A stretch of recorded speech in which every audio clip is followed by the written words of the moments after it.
All right, good afternoon, folks. Excuse the vacuum cleaner in the background as the kind of cleaning things around the station today. I just want to give you an update before we get into our 5 o'clock newscast about what's going on with IRMA. I know there's been a lot of interest and a lot of questions about what is going on with IRMA as we go forward into time, and will it have any impact across South Florida as we go through next week. So you can see right now IRMA, pretty strong hurricane. Let's get to the specifics on that. Wind sustained at 115 miles per hour. It's a Category 3. We'll continue to move towards the west-southwest as we go through the next few hours, especially as we go through the next, let's say, 12 to 24 hours. And expected to gain some strength, maybe up to around 125 mile per hour sustained winds as we go through Monday morning and Monday afternoon. Now, all the models have been in some general consensus that this system will bounce down towards the west-southwest and then start to curve back towards the west-northwest and then make a turn to the north and northeast. That's still to remain to be seen. But you can see the latest track from the Hurricane Center does continue to grow IRMA into a Category 4 hurricane as it approaches the Leeward Islands, parts of Puerto Rico, just north of that area by Wednesday, and then still has it as a Category 4 hurricane by next Friday as it approaches the Bahamas.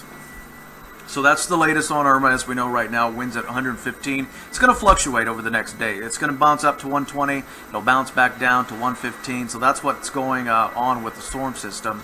But I do want to show you some models in just a little bit right here about what we're tracking. So of course you need a low wind shear environment to see a tropical system grow. So what you're seeing right now is the shear map, and put the forecast models on there, and you can see the greens indicating very low wind shear, if not just very little wind shear out there. Reds, of course, are going to indicate high wind shear. If you're in a high wind shear environment, of course, that's not going to help the storm develop. If you're in a low wind shear environment, that's where we're going to see the possibility of the storm develop. So that's what we're in right now. So as we go forward through time, you can see we go through Monday, Tuesday. IRMA is surrounded by an area of low wind shear. So we'll continue to see strengthening. And then even as we go into Thursday and Friday, hardly any wind shear in IRMA's way. So that's why all models do point that IRMA will continue to get stronger and eventually reach Category 4 hurricane status. Now I want you to pay attention closer towards next Friday into Saturday. We're going to have a trough of low pressure, and this trough of low pressure and a high pressure system over the Atlantic are going to be the steering currents for the situation. So as you can see, by next Friday and Saturday, we've got a lot of wind shear over South Florida, and you can see there's a low wind shear over northern Florida. That's indicating that trough, that area of low pressure, that should start to curve IRMA to the north and northeast. But I just wanted to show you the latest model on what we were thinking as far as why it's expected to gain strength. And here's why. Again, we've got warm water temperatures out there and very little wind shear. So again, that's why IRMA is expected to continue to strengthen over the next few days. So next we've got to get into talk about the model comparison. And I want to show you this model. So again, you've heard a lot about the GFS, which is the American. You've heard a lot about the Euro. And I'm sure you've heard a lot about that the Euro is a little more accurate than the GFS. Let's go back to the past couple of days. GFS was showing more of a curve very early before it does reach the Bahamas. Euro was showing a more westerly track. But I want you to pay attention to how the models are in very close agreement in the short term. But as we move through the long term, they start to differ. Again, this is the time where you got to keep a close eye on the situation. It's not time to panic here across South Florida, because even though the models are kind of agreeing right now, we're still looking at next Saturday into Sunday before the system is even close to any general vicinity around the United States. So here's the comparison of the models. Euro is in red, GFS is going to be in green. So we go through Monday into Tuesday. You see they're pretty much in agreement. They're right on top of each other as they approach the Leeward Islands. Then we get closer towards Wednesday into Thursday, just north of Puerto Rico. They're still in very good agreement. They're not way off from each other. Then as we go through Friday and parts of Saturday, they're still in a little agreement as they move closer towards the Turks and Caicos and eventually in towards the Bahamas. So then as we get in towards Saturday and a Sunday is where we really have to pay attention. And the latest model runs do have the Euro and the GFS very in much agreement as the system. It looks big and it looks ominous, but again, you want to focus on the actual center of the storm. Right and north of the center is where the strongest winds is. This is just giving you an indication of how big the storm can be. So again, just because this kind of looks like it's close to the Bahamas and South Florida does not mean we're going to get the brutal impact of this potential Category 4 storm right now with the model agreement, of course, because right around the center, just to the north and to the east of the center, is where the strongest winds are, right around the eye of that. So we're going to be, if these models are correct, on the outer kind of rain bands, maybe some gusty winds at times, but nowhere near, right now as we see it, the hurricane force winds that are going to be around the center. So this is going to be early Sunday morning into early Saturday afternoon, and then they start to diverge as we head in through Monday into Tuesday, as both want to make their way inland around Virginia, North Carolina, and maybe the DC area as we go through next Monday into Tuesday. So that's the model comparison. So what do we know this afternoon about that? The GFS and the Euro are now coming into more agreement. I know a lot of you have seen models that were farther east yesterday. This is where we got to not really warn you, but this is where we talked about. There's going to be some flip-flopping with the models. They are sending the hurricane hunters in starting early next week, and they're going to grab data from the actual storm that could or will help the forecasting tools next week. So again, you're going to see some flip-flopping with the models the next couple of days. So to answer your question, we've seen a lot of people start to get some plywood, some water, just to do early preparations just in case. This is still not time to panic with this storm. We still have a couple of days to really hone in on where this is actually going to go. So you saw a more eastward track yesterday. Today was a more westerly track. Tomorrow it could go more easterly. So you just got to keep a close eye on and continue to monitor the situation with us as we move forward through time. So that's the model comparison. Now I want to go through each individual model and show you what to expect. So here's the storm by Tuesday, right over the Leeward Islands or just north of it. Then we get into Thursday into Friday, just north of Puerto Rico. And what you're seeing right now with the model are the wind speeds. So of course, yellows, reds, going to indicating some higher wind speeds. Pinks, really strong wind speeds. And blues, just light wind speeds, maybe about 20 miles per hour. So then as we get closer towards Friday, you'd see IRMA starts to approach the Bahamas. Then as we get closer towards Saturday and a Sunday. So again, this storm is literally a week out from any potential impacts of South Florida would have. This is going to be Sunday into Monday of next week, 7 days away. So of course, there's some agreement on a 5-day forecast, but after 5 days, there's just not a lot of accuracy out there. So it's going to be a watch, wait, and see situation the next 24 to 48 hours before we get a better idea. But at least the models are coming in close agreement moving forward. So I'm going to stop the clock Sunday afternoon. This is for South Florida. Notice the center. This is the Euro model. Again, I'm going to go to the GFS in just a little bit. The center of IRMA, right over the Bahamas. A lot of you have been talking about, oh, it's going to take the similar track that Matthew did. To answer that question, close. But remember, Matthew was about 80 miles off the coast of Florida. The center, take a look at that. That's a little more than 80 miles off the center, from the centers, about more than 80 miles from the state of Florida. And as you can see, we do get some breezy conditions if this is the current path. This is not showing a direct hit to South Florida right now. So what I'm trying to tell you is this is something that we've got to continue to wait and see. The good news is the models are coming into some sort of agreement that some sort of system, Category 3, Category 4, will be, let's say, 100, 150 miles off the coast of Florida next Sunday. But as you can see, the Euro not showing a direct hit to South Florida next Sunday.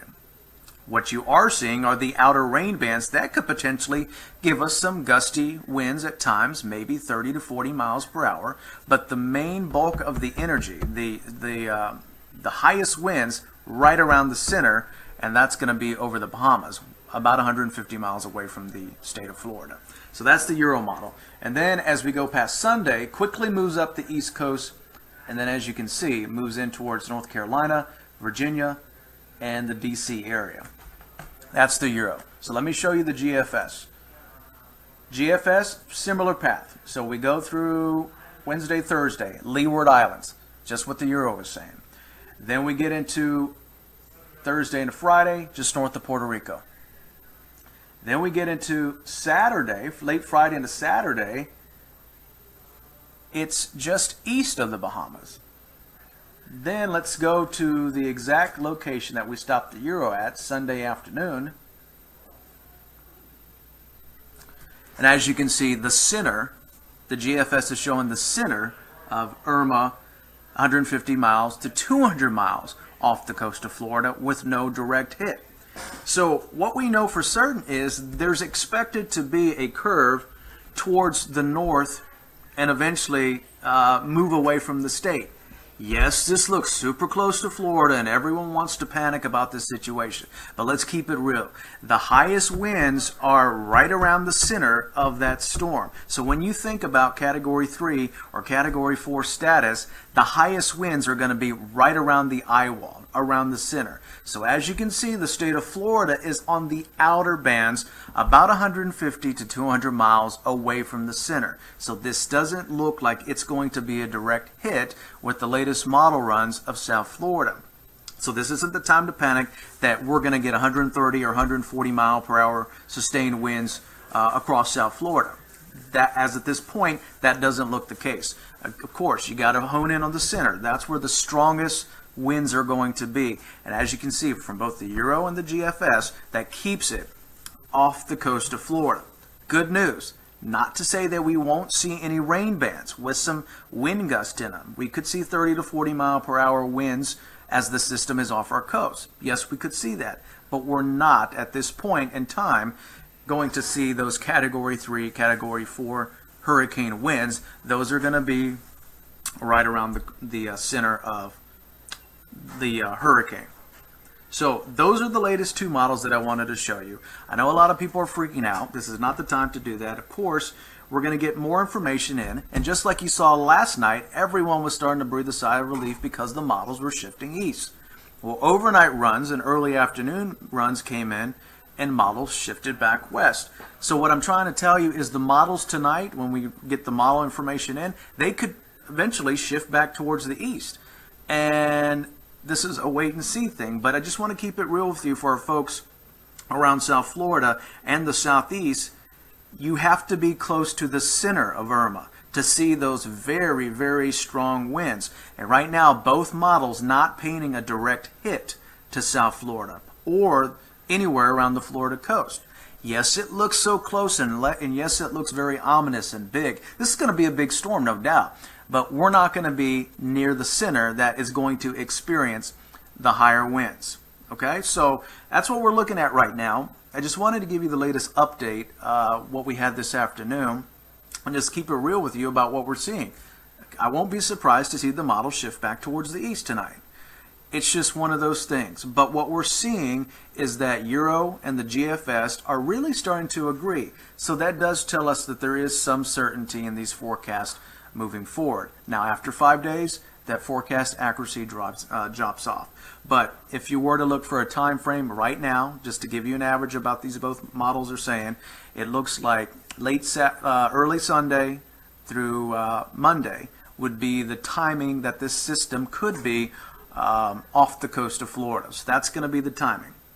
So yes, I think what you're doing out there is great as far as early preparations, just in case. Grabbing that water, grabbing your supplies, just in case. You don't want to get stuck come Thursday and a Friday when we have a better idea, if this thing is coming close to us, of running to your local Home Depot, Lowe's, or Walmart, wherever you go shop, and the shelves are bare. So it's time to basically just go over your hurricane plans. Where are you going to go?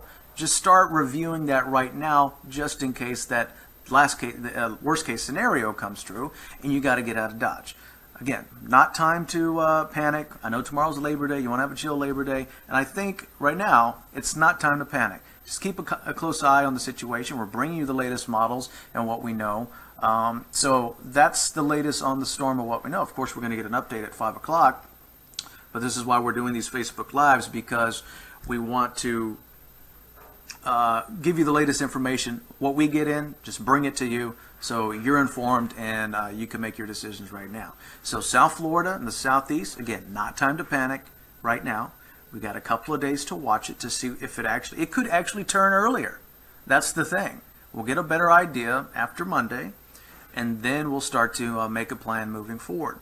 So that's the latest what we know right now. Again, have a great Sunday afternoon. Thanks for tuning in. I'm going to have another update as the evening stuff comes in as well. So what we're getting in, we're going to pass it right along to you. And again, just review your hurricane plans. Just chill out just a little bit. I know this is nerve-wracking and it looks big as it approaches Florida, but we just got to go based on reality, what we do know right now. And this storm system is literally 7 days away from any kind of landmass. So we cannot make an accurate forecast on where this is going to actually hit. But the good news, what I want to end this Facebook Live is, the center, the strongest part of that hurricane, whatever it is, a 3 or 4, is going to be off the coast of Florida with the latest model agreement. So that's what we know. Again, thanks for tuning in. Have a good Sunday afternoon. And if you're around, we're going to have another update coming this evening. And we thanks for tuning in. And of course, we're going to have the latest at 5 o'clock. We'll have our newscast from 5 to 6:30. You'll have a great afternoon. We'll talk to you soon.